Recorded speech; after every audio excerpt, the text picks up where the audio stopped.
कारीगर ने आपके लिए किसी भव्य इमारत का निर्माण किया हो और आपने बदले में उसे क्या दिया, यानी कि उसके हाथ ही काट लिए हो। लेकिन ये जो गांव है जो सबसे ज्यादा जाना जाता है वो जाना जाता है एक भव्य मंदिर के लिए। कोई शानदार तरीके से जो है निर्माण करता था तो वो चाहते थे, क्योंकि उस वक्त भी ईर्ष्या बहुत ज्यादा हुआ। गुग्गा जो वास्तुकार थे, शिल्पकार थे, उनका हाथ काट दिया। कौन थी, क्या थी, उसकी भी कहानी यहाँ पर लिखी हुई है। कहा यह जाता है कि 7 बहनें हुआ करती थी। ये सबसे पुराना मंदिर कौन सा है हिमाचल प्रदेश में, 6ठी शताब्दी का, तो कहते हैं कि लखना देवी का मंदिर। परंपरा है और ये परंपराएं लगातार जो है तब से चली आ रही है जब से इन इलाकों का इतिहास जुड़ता है। खड़ा क्यों है, इससे पहले एक और बात मैं आप लोगों को ऐड ऑन कर देता हूँ। आप लोग देख पा रहे हैं मंदिर का जो दरवाजा है वो किस ओर है। आपने ऐसा कहीं देखा कि ये दक्षिण की ओर गया था। सिर्फ और सिर्फ माता तारा देवी का मंदिर बचा था, उसके अलावा बाकी जितने भी मंदिर थे, चाहे वो लक्ष्मी नारायण का टेम्पल हो चंबा में, चाहे बाकी के टेम्पल्स हो, सभी को नुकसान पहुंचा था।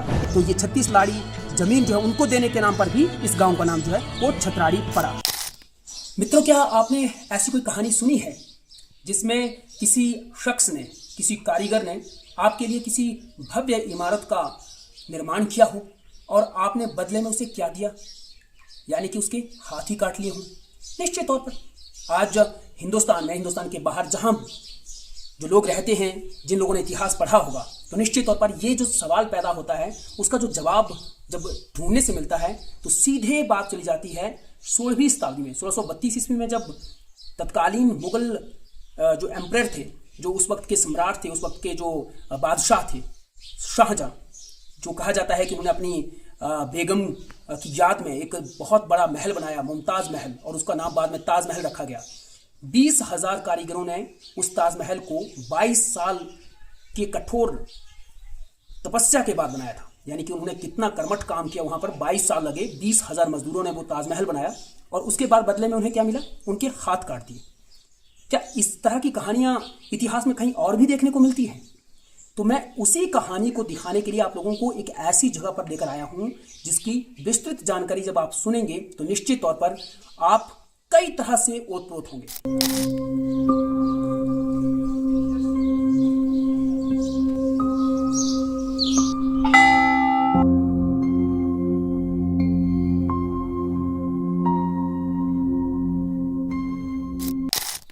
नमस्कार, मैं हूं मिचित्र शर्मा और आप देख रहे हैं नए भारत का नया digital platform the DG Mitra India.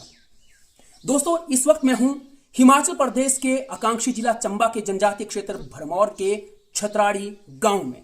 फिलहाल छतराड़ी गांव जो है ये गांव नहीं है बल्कि एक परगना है, एक पंचायत है, बहुत ही खूबसूरत पंचायत, बहुत ही रमणीक पंचायत और कई तरह की पहाड़ियों के बीचों बीच घिरी हुई है। और इसके सामने वाली जो पहाड़ियां हैं वहां से भी इस इलाके का भव्य जो दृश्य है वो नजर आता है।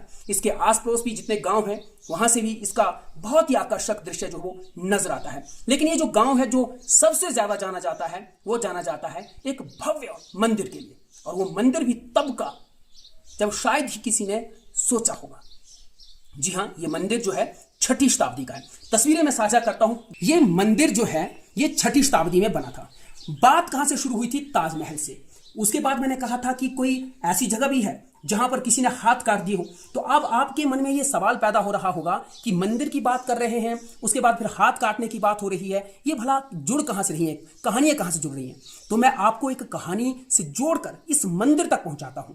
दोस्तों, होता क्या था कि उस वक्त भी जब कोई भी जो राणा होते थे, जो राजा होते थे, जब उनके महलों का, उनकी कोठियों का, उनके भवनों का कोई शानदार तरीके से जो है निर्माण करता था तो वो चाहते थे, क्योंकि उस वक्त भी ईर्ष्या बहुत ज्यादा हुआ करती थी, आज ही की तारीख में नहीं, उस वक्त भी।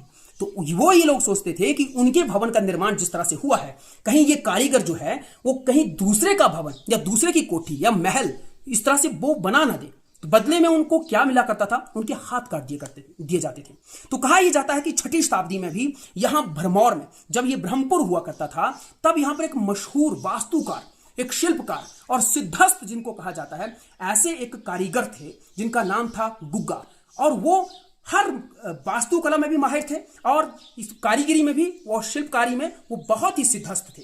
कहते हैं कि उन्होंने यहाँ पर कई तरह के मंदिरों का निर्माण किया और कई मूर्तियां भी उन्होंने जो है वो उस वक्त प्रतिष्ठित मूर्तियां जो है उन्होंने निर्मित की। वो इसलिए भी क्योंकि जो हसीचन थे, जो कि 19वीं शताब्दी में जब यहाँ चंबा में आए, चंबा भ्रमण पर आए, तो उन्होंने एक किताब लिखी थी एंटिक्विटी ऑफ चंबा।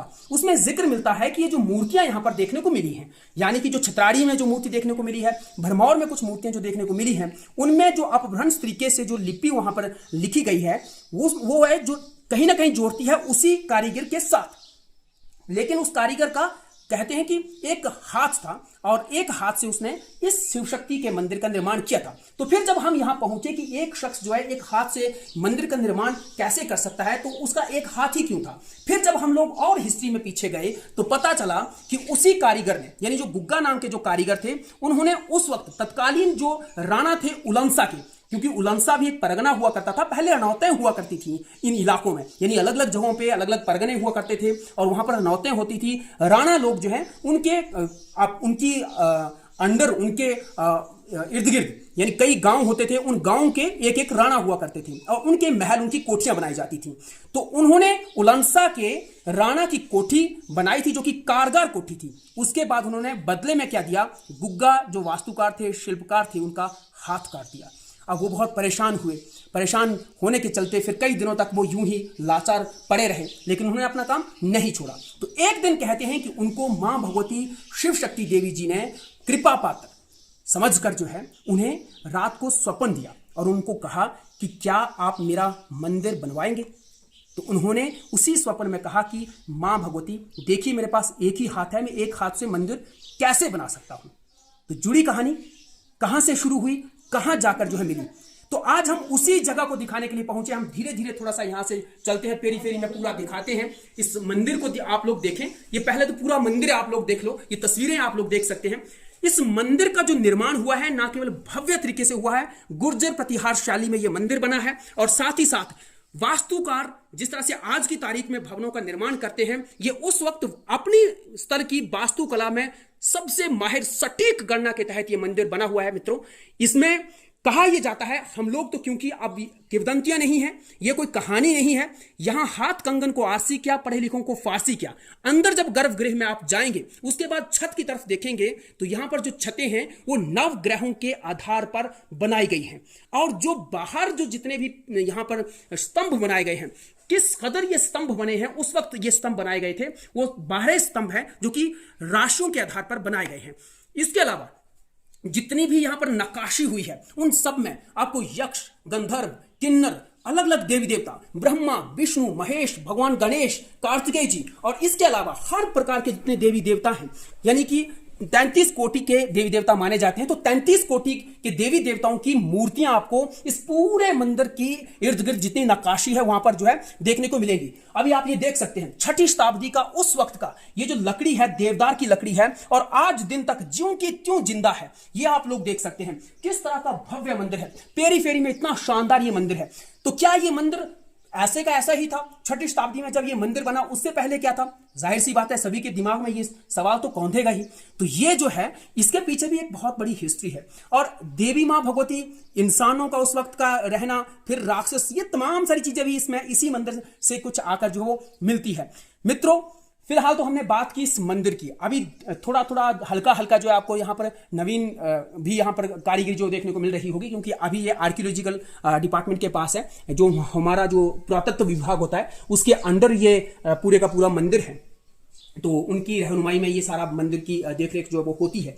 लेकिन हम लोग ये कह रहे थे कि ये बात तो हो गई इस मंदिर के निर्माण की, जो गुग्गा कारीगर की ओर से ये मंदिर बनाया गया था और मां भगवती ने स्वप्न दिया था।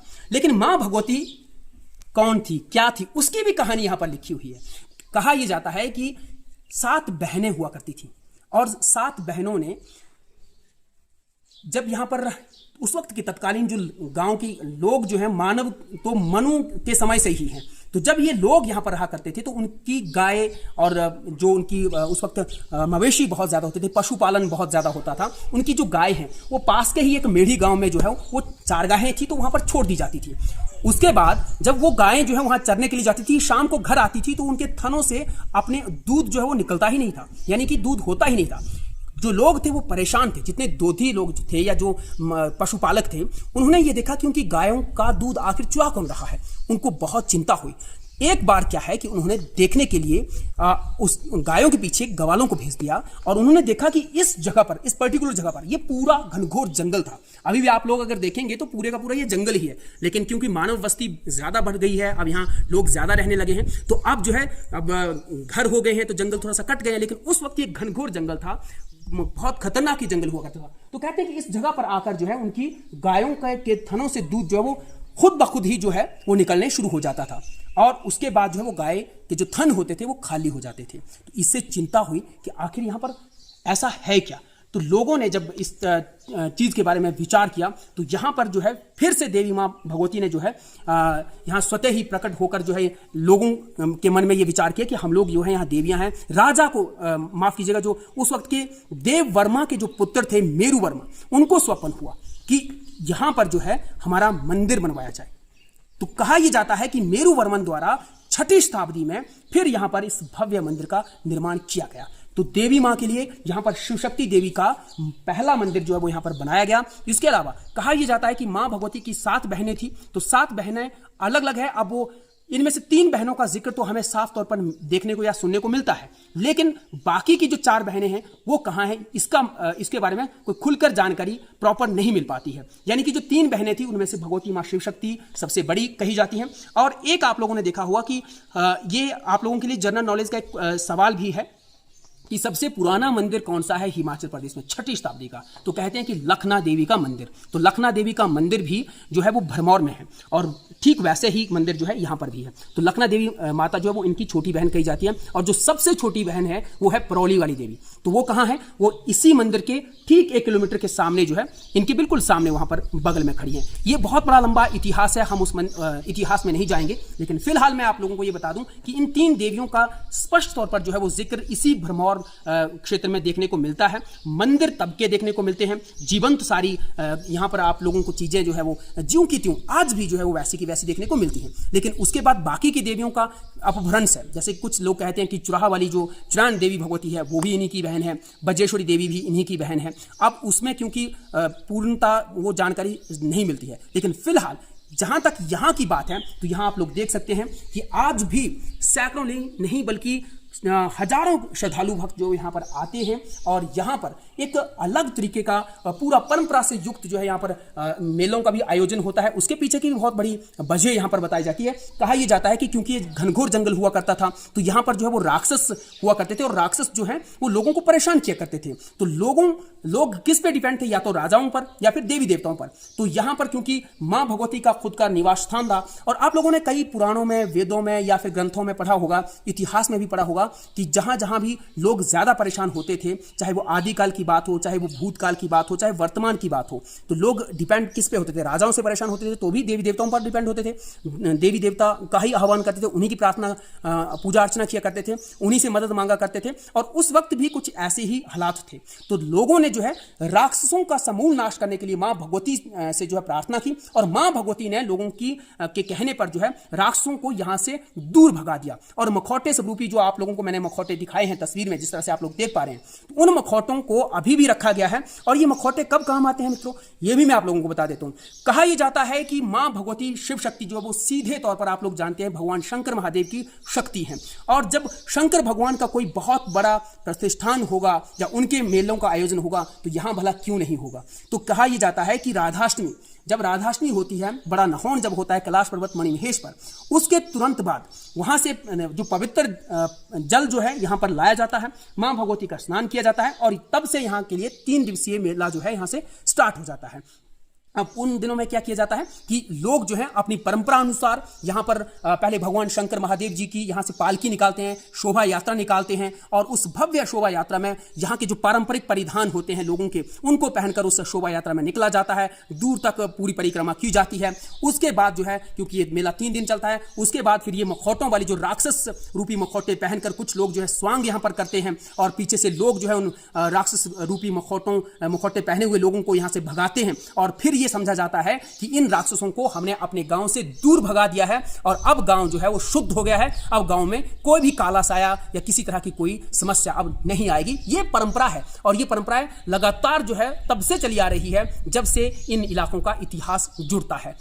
चलिए, तीसरा जो दिन होता है वो जो होता है सांस्कृतिक कार्यक्रमों का। निश्चित तौर पर पहले क्या होता था, पहले सांस्कृतिक कार्यक्रम होते थे, लोग मिलजुल कर नाच गाना किया करते थे, गाना बजाना हुआ करता था, बहुत खूब मनोरंजन हुआ करता था। और मेलों में अब धीरे धीरे वो चीज़ें परिवर्तित हो गई, खरीद फरोख्त हुआ करती थी, दूर दराज के जो व्यापारी होते थे वो इस क्षेत्र में आया करते थे। यहाँ के लोग जो अपने यहाँ के छोटे मोटे जो व्यापारी होते थे, जो सीखने वाले व्यापारी होते थे, वो उन लोगों से सीख कर व्यापार किया करते थे। तो ये छोटी मोटी चीज़ें जो है वो पहले हुआ करती थी। तो ये परंपरा जो है वो आज तक निभाई जाती है।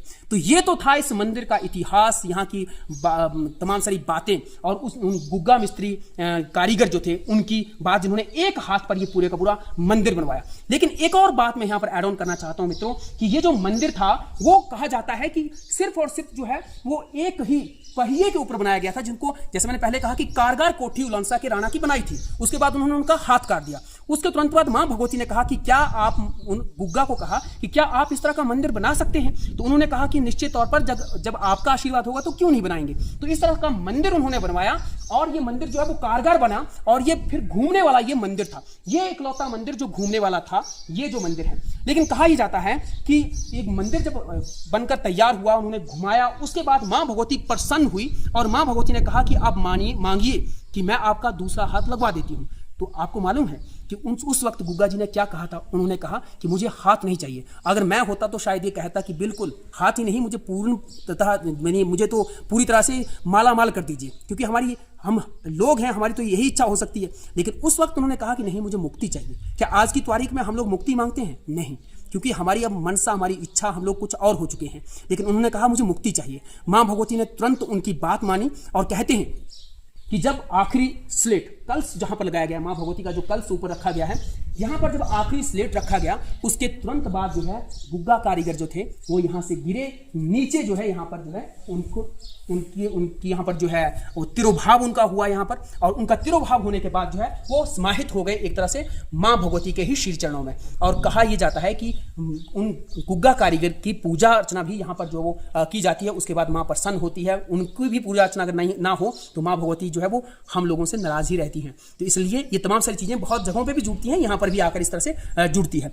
लेकिन अब बात रही, अब आप लोग सवाल उठाएंगे कि जब ये कारगर था तो अब ये स्तंभ बिल्कुल खड़ा क्यों है। इससे पहले एक और बात मैं आप लोगों को ऐड ऑन कर देता हूँ। आप लोग देख पा रहे हैं मंदिर का जो दरवाजा है वो किस ओर है? आपने ऐसा कहीं देखा कि ये दक्षिण की ओर किसी मंदिर का दरवाजा, किसी घर का दरवाजा जो है वो दक्षिण की ओर खुलता हो, किसी महल का दरवाजा दक्षिण की ओर खुलता हो, किसी भव्य इमारत का दरवाजा दक्षिण की ओर खुलता हो? कभी नहीं खुलता। वास्तु के लिहाज से कभी नहीं खोले जाते। लेकिन देखिए, जहाँ देव कृपा हो, जहाँ देवियाँ चाहें, जहाँ देवता चाहें, जहाँ ईश्वर चाहें, वहाँ क्या नहीं हो सकता। तो ये भी हम लोगों को बताने के लिए है। एक तरफ तो पूरी वास्तुकला के आधार पर इस पूरे मंदिर का निर्माण किया गया है, जैसे मैंने पहले ही कहा कि नवग्रह, यक्ष, किन्नर, गंधर्व, 33 कोटि देवी देवता, और उसके अलावा राशियों के आधार पर इनके जो स्तंभ है। लेकिन लास्ट में मंदिर का दरवाजा दक्षिण की ओर।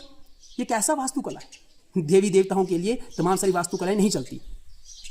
तो इसमें भी एक किंवदंती जुड़ती है, या फिर हकीकत ही यही है कि माँ ने कारीगर से ये कहा कि पहले तो इस मंदिर को घुमाइए, जिस तरफ मंदिर खड़ा हो जाएगा उसी तरफ जो है वो आप दरवाजा खोल दीजिएगा, यानी बनवा दीजिएगा।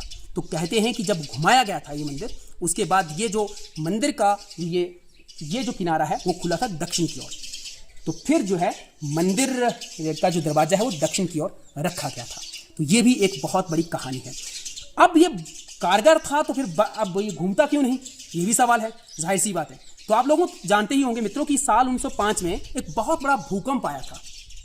कांगड़ा उसका जोन रहा था, धौलाधार की पहाड़ियों में, और वहां पर ये भूकंप आया था। तो उस भूकंप में इस मंदिर को भी क्षति पहुंची थी। बड़े बड़े मंदिर उस वक्त धराशायी हो गए थे। बज्रेश्वरी देवी का मंदिर भी वहाँ टूट गया था, गिर गया था। इनफैक्ट सबसे पुराना जो किला था, पूरे दुनिया भर में सबसे पुराना किला, 5000 साल का जो किला था, जो कि कांगड़ा का किला कहा जाता है, वो भी उस वक्त पूरी तरह से मटियामेट हो गया था। सिर्फ और सिर्फ माता तारा देवी का मंदिर बचा था। उसके अलावा बाकी जितने भी मंदिर थे, चाहे वो लक्ष्मी नारायण का टेम्पल हो चंबा में, चाहे बाकी के टेम्पल्स हो, सभी को नुकसान पहुंचा था। कहते हैं यहाँ भी उसको नुकसान पहुंचा था। उसके बाद जब इसकी मरम्मत हुई थी तो ये कारगर से बदलकर इसको फिर बिल्कुल यूं स्थिर कर दिया गया। तो ये मंदिर जो है अभी स्थिर है। ये तो बातें हो गई तमाम सारी। मैंने कहा था मैं कहाँ पर हूँ, मैंने कहा था मैं छुतराड़ी में हूँ। परगना बहुत खूबसूरत गांव है। अब ये छुतराड़ी गांव का नाम कहाँ से पड़ा? कहते हैं कि ये भी ये जो जगह है, इस नाम के पीछे भी एक बहुत बड़ी कहानी है। कहते हैं कि एक साधु महात्मा अपने शिष्यों के साथ यहाँ पर आए हुए थे घूमने के लिए, यानी वो साधु संत हैं, कहीं भी जा सकते हैं। यहाँ आए तो उन्होंने जो है यहाँ लोगों से पानी मांगा। लोगों ने कहा कि ऐसा है कि पानी तो यहाँ नहीं मिलेगा, परोशनी में मिलेगा। परोशनी, इरावती, नहीं समझे? रावी नदी जो है आज की तारीख में, जो रावी नदी है वो परोशनी और इरावती के नाम से भी जानी जाती है, तो वहाँ पर पानी मिलेगा। तो साधु ने अपने एक शिष्य को भेज दिया, जाइए भैया पानी लेके आइए। वो जब नहीं पहुंचे तो साधु जी चिंतित हो गए। फिर उन्होंने अपनी दिव्य दृष्टि से देखा कि उनके शिष्य गए कहाँ। तो उन्होंने देखा कि उनके शिष्य को तो भालू ने मार डाला है। तो कुपित होकर साधु ने कहते हैं कि 36 जगहों पर जो है अपने, जो उनके पास अपनी त्रिशूल थी, उनके पास जो भी उस वक्त उनका अपना उनके हाथ में जो भी था, चाहे वो हम उसको त्रिशूल कह लीजिए या चिमटा कहा जाता है खासतौर पर, तो उन्होंने 36 जगहों पर उस को कुपित होकर मारा धरती के अंदर। वहां से 36 जो नेचुरल सोर्सेज थे वाटर के, पानी के जो प्राकृतिक तौर पर जो झरने थे वो वहां से फूट पड़े, और इस जगह पर जो है 36 जगहों पर पानी की छोटी छोटी फुहारें जो वो निकल पड़ी, और यहाँ के लोग भी निहाल हुए। और 36 जगहों पर जो है इस तरह का पानी निकलने के बाद इस जगह का नाम हो गया 36 लाड़ी, और अपभ्रंशता के साथ साथ धीरे धीरे धीरे ये गांव हो गया छतराड़ी। इस तरह से, हालांकि एक और किंवदंती यहाँ से जुड़ती है कि एक बार जब राजा जो है, राजा पहले क्योंकि राजा लोग जो है वो शिकार किया करते थे, और राजा जब शिकार पे आते थे तो शिकार के दौरान जो है एक गाय के सींग के ऊपर एक कौवा बैठा हुआ था। राजा ने उस कौवे पर निशाना साधा, लेकिन गलती से वो जो है गाय को लग गया, और गाय उसी वक्त वहाँ पर जो है वो मृत्युशैया में चली गई। तो राजा को इस बात की बहुत ग्लानि हुई, बहुत दुख हुआ। उन्होंने इस चीज़ के लिए जो है उन्होंने गाय की जगह जो है इसके लिए प्रायश्चित करने के लिए उन्होंने जो है यहाँ के लोगों को 36 लाड़ी माँ भगवती देवी के नाम जमीन जो है वो कर दी थी। 36 लाड़ी जमीन जो है वो माँ भगवती के नाम कर दी थी, और कहा था कि यहाँ पर जो भी कुछ होगा, यानी यहाँ पर जो क्रॉप्स होगी या जो फसलें होंगी वो माँ भगवती देवी के ही स्पुर्द होगी। तो ये 36 लाड़ी जमीन जो है उनको देने के नाम पर भी इस गाँव का नाम जो है वो छतराड़ी पड़ा। तो बहुत सारी बातें जो है यहाँ पर जुड़ती हैं, बहुत लंबी कहानी ये हो जाएगी, लेकिन कहीं ना कहीं जो है आप लोग देखें तो इतना शानदार और भव्य मंदिर जो 6ठी शताब्दी में बना हो, आज भी ज्यों का त्यों जो है वो यहाँ पर मौजूद है, तो इससे बड़ी बात और कुछ नहीं हो सकती।